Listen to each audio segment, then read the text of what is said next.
వెంకటేశ్వరుడి దివ్య సన్నిధిలో ఎంతసేపు నిలిచినా తనివి తీరదు. ఎంత చూసినా, ఎన్ని మార్లు చూసినా ఇంకా ఇంకా మళ్ళీ మళ్ళీ చూద్దామనిపిస్తుంది. ఇంకాసేపు, ఇంకొంచెం సేపు అంటూ ప్రతి భక్తుని మనస్సు, శిరస్సు, కాళ్ళు, కళ్ళు నిక్కి నిక్కి చూస్తూ ఆ వెంకటేశ్వరుని దివ్య సమ్మోహనమూర్తి దర్శనానికి తహతహలాడుతూనే ఉంటుంది. కానీ వెలుపలికి వచ్చిన తర్వాత ఒక క్షణం పాటు చూచిన స్వామి దర్శనం భలే బాగా అయింది, కానీ స్వామి దివ్య పాదాల్లో చూడలేదే, సరేలే అయినా స్వామిని దర్శించుకున్నాం, తృప్తిగా ఉంది అనుకుంటాం. అంతలా మనం ఆయనతో మమేకమైపోతాం.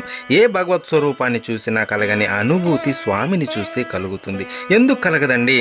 అన్ని దేవతా స్వరూపాలు ఎవరో చేసి పెట్టినవి, కానీ మనం చూసే శ్రీవారి రూపము ఎవరో చేసింది కాదు కదా.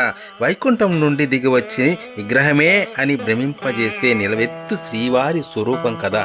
ఎందుకు కలగదు చెప్పండి అటువంటి అనుభూతి? ఓం నమో వెంకటేశ.